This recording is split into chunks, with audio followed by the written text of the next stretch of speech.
네, 감사드립니다. 오늘 말씀은 마태복음 10장 34절에서 39절까지의 말씀인데요. 제목이 화평이 아닌 검이라고 나갔죠. 네, 대신에 주님의 오심은 이라는 제목입니다. 원래는 원고를 쓸 때요, 텍스트 본문을 중심으로 쭉 푼 다음에 제목을 정하거든요.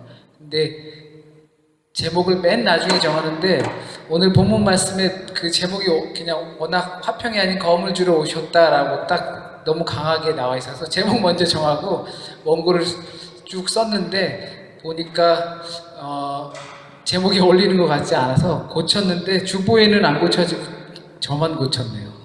주님이 오심은 이라는 제목으로 함께 말씀을 나누고자 합니다. 우리나라에 이제 유교 시대가 지배적으로 있을 때 공자, 맹자, 그리고 성리학 막 이런 할 때 유럽이나 미주에서 선교사로 중국을 통해서 또는 일본을 통해서 온 분들이 우리나라에서 또는 중국에서도 마찬가지지만 어려웠던 것 중에 하나가 성경에 나타나는 반인륜적인 사상, 요거를 그 유교 지배를 받고 있던 사람들에게 알려주는 것이 참 어려웠다고 합니다. 그것은 지금 많이 몇백 년이 지난 시대에도 크게 변하지 않아서 완전히 없어진 것은 아닙니다. 성경은 변하지 않았고 우리가 살아오는 문화는 조금 변했지만 그래도 여전히 마찬가지랍니다. 현재도 간혹 자기를 낳아준 아버지를 무시하고 다른 아버지를 갖고 있는 것이 기독교가 아니냐라고 하면서 이렇게 기독교에 대해서 좀 안 좋게 보시는 어른분들도 계세요.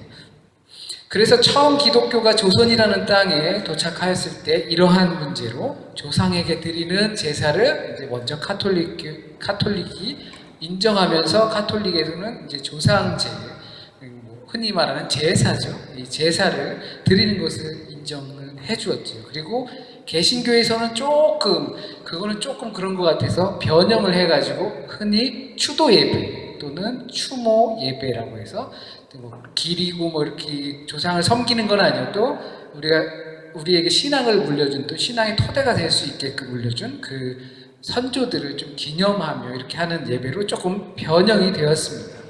그것을 유교적인 개념, 조상을 기억하는 것은 남겨두고 그리고 거기에다 예배 형식을 조금 바꾼 것이 되겠죠. 이처럼 우리 민족에게는 조상 또는 혈통, 가문, 뿌리 이러한 것들에 대해 무시할 수 없을 정도입니다.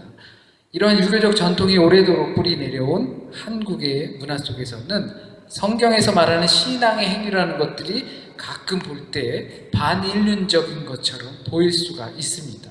표면적으로만 본다면 충분히 오늘 본문 말씀도 이거 문제가 되는 거 아닌가 라고 생각이 들 수도 있습니다. 예수님께서 이 땅에 인간의 몸을 갖고 오실 때 세상에 온 것에 대한 목적을 일부분 성경을 통해서 내가 온 이유가 뭐냐면 이라면서 말씀을 하시는데 오늘 본문은 35절, 36절, 37절을 보게 되면 예수님께서 오신 것이 평화를 주기 위한 것이 아니라 검을 주려고 오셨다는 것은 알겠는데 그 내용 부분들이 가족을 파괴되어도 좋다라는 것처럼 느껴지죠. 원수가 가족 안에 있다. 나보다 부모를 더 사랑하는 사람은 문제 있는 것이다. 잘못된 것이다. 딱 보면 정말 반인륜적인 것처럼 보입니다. 문자 그대로, 글자 그대로 어쩌면 당연히 그래야지라고 동의하시는 분들도 있을 것입니다. 그래서 어떻게 가족이 우선이 돼야지 예수님은 가족의 불화를 조장하기 위해서 오셨다고 할 수 있을까라고 또 동의하지 못하시는 분들도 계실 겁니다. 때론 대부분의 원수가 가족 안에 있다든지 내가 하는 일을 부모가 반대한다면 나는 축구 선수가 되고 싶는데 부모가 반대한다든지 그렇다면 그것은 어떤 성공한 사람들의 이야기를 빌어보면 가족이나 부모가 반대하는 일은 꼭 해라 라는 이야기가 있습니다. 그것이 성공할 수 있는 길이다라고 이야기들을 합니다. 어쩌면 그것이 표면적으로 옳다고 생각하시는 분들도 계실 겁니다. 오늘 말씀을 통해서 보면 그래 내가 성공하려면 가족에 좀 문제가 생기더라도 내가 해야 돼. 반대를 무릅쓰고 해야 돼. 내가 성공을 해야 하니까. 이런 생각을 하시는 분들도 계실 수 있습니다. 대의를 품고 가게 되면 그 안에 소의라고 생각되는 우리 가정에 문제가 생길 수도 있습니다. 계백이라는 장군은 마지막 황산벌 전쟁을 나가기 위해서 가족들을 다 죽였지요. 사람은 죽으면 뭐라 그러죠? 그래서 사람은 죽으면 이름을 남기고 호랑이가 죽으면 가죽을 남긴다고 해서 이 목숨에 대해서 귀히 여기지 말고 적군들에게 끌려가서 어떻게 되느니 니네 다 죽어라 이렇게 하면서 계백이 다 가족을 치고서 전쟁터에 이제 사활을 걸고 나왔었죠. 이러한 것이 어쩌면 우리나라 전통에 정신적으로 남아있는 부분이죠.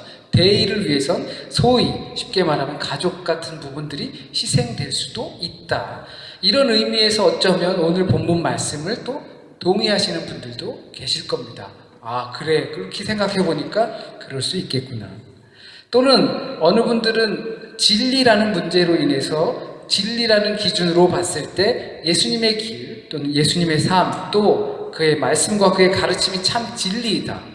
그렇기 때문에 모두 그 진리에서 또는 교우 관계 속에선 그러한 불화가 생길 수 있다는 것을 감수해야 한다. 왜냐하면 나는 진리를 따라서 가니까 그 진리를 따라오지 않는 사람들 때문에 예를 들면 우리 가족 안에 불화가 생길 수 있는 것은 내 문제가 아니라 진리를 따라오지 않는 그들의 문제다 라는 입장에서 보면 오늘 본문 말씀이 이해가 되실 수도 있습니다. 이런 것은 대부분 대의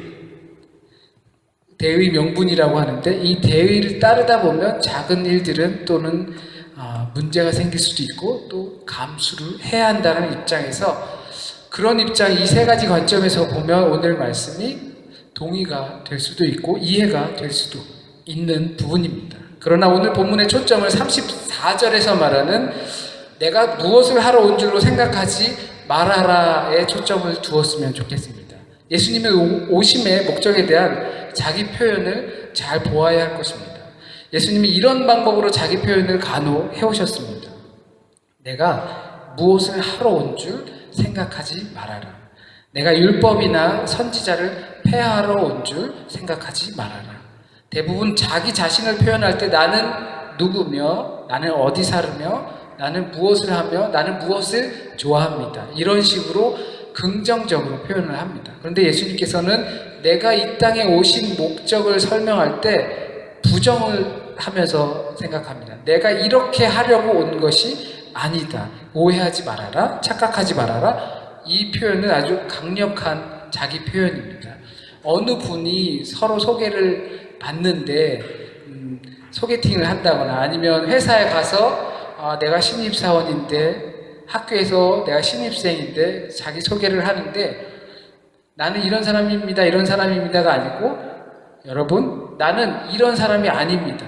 착각하지 마십시오. 오해하지 마십시오. 나는 이런 걸 좋아하는 사람이 아닙니다. 라고 자기 표현을 한다면 이것은 굉장히 각인시키기 굉장히 좋은 말입니다. 또한 많은 사람들이 그렇게 오해하고 있다는 뜻도 됩니다. 유대 지도자들도 오해를 하고 제자들도 오해를 하고 군중들도 오해를 하고 있었기 때문입니다. 오늘은 12제자를 부르시고 10장에서 부르시고 그리고 다 모인 제자들에게 예수님께서 말씀을 가르치시면서 이제 나가서 전도해라 라는 부분입니다. 이제 파송하시면서 내가 너희들에게 화평을 주러 온 것이 아니라 검을 주러 온 것이다. 그리고 오해하지 말고 잘 들어라. 주께서 화평을 위해서 온 것이 아니라 이 세상에 검을 던지기 위해서 오셨다는 겁니다. 불화를 만들기 위해서 오셨다는 겁니다. 싸움을 만들게 하기 위해서 오셨다는 겁니다. 우리는 첫 번째로 예수님을 잘못 생각하는 것이 바로 이것입니다. 예수님은 나에게 평화를 줄 것이다. 근본적으로는 맞습니다. 그러나 이 이야기는 예수님은 내가 원하는 것을 줄 것이다 와 크게 다르지 않다는 것입니다. 내가 고통 없이 또는 갈등 없이 분쟁 없이 싸움 없이 노력 없이도 주님은 그것을 줄 것이다 라고 오해하고 있다는 부분입니다. 그렇기 때문에 검을 주기 위해서 오셨다는 겁니다. 더군다나 그것은 아주 자연스럽게 나타날 것이다 라고 착각하는 것이죠. 그러나 검이 없는 평화는 존재할 수 없습니다. 검 없이 평화를 지킬 수 없습니다. 한국에서는 군 복무가 의무화돼 가지고 2년에서 그 정도 좀 하지요. 그러나 어느 종파에서는 무기를 드는 것 자체가, 그리고 군수훈련을 받는 것 자체가 누군가를 죽이고 뭐 이렇게 하는 것을 배우는 것이기 때문에 그 군복무를 거부하고 대신 영창이라는 감옥을 가게 됩니다. 그래서 어떤 분들, 군대를 갔다 오신 분들은 분노를 하죠. 나도 평화를 좋아하지만 군복무했다. 그 사람들 다 거짓말이다. 나 한 명도 죽인 적 없다. 이런 식으로 또 말하는 분들도 계십니다. 또 어느 분들은 아예 아무도 무기를 들지 않는다면 전쟁은 절대 발생하지 않을 것이다 라고 이야기를 합니다. 옹호하는 편이죠. 어쩌면 최근에 이라크에서 전쟁이 한참 심하게 뉴스가 나오죠. 제가 이 원고를 쓸 때만큼은 월요일이었는데, 그때는 오바마 대통령이 이제 그 지상군을 보내지 않겠다라고 했는데 지금은 어떻게 됐는지 모르겠어요.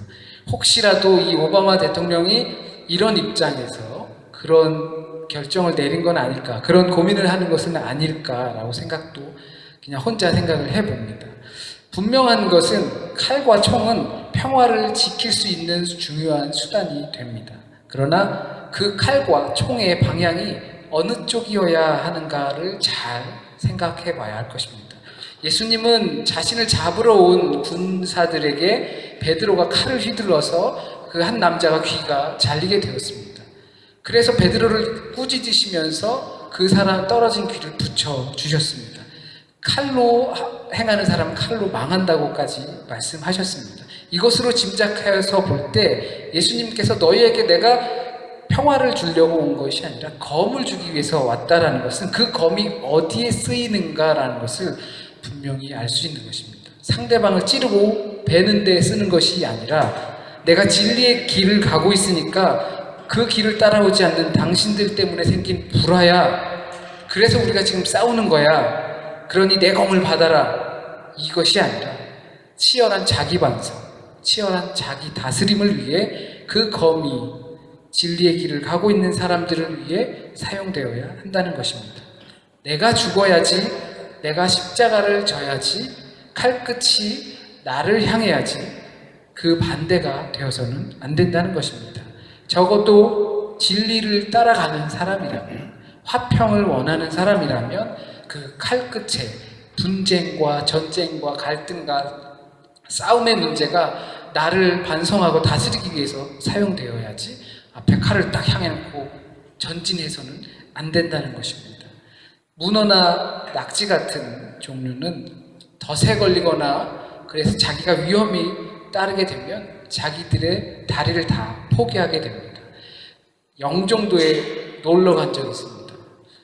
낙지가 바위 틈에 싹 들어갔어요. 낙지를 잡으려고 딱 했는데 다리가 하나 잡혀요. 근데 다리가 심하게 당기니까 끊어졌어요.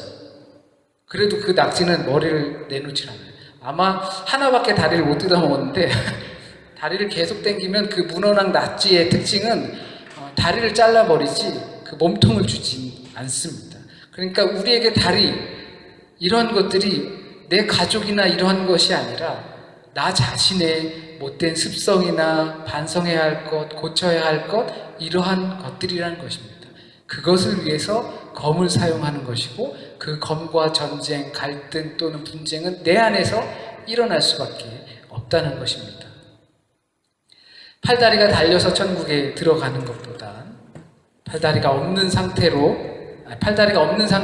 천국에 들어가는 것이 팔다리가 있는 상태로 지옥에 들어가는 것보다 낫다는 예수님의 말씀을 다시 한번 되새기게 됩니다.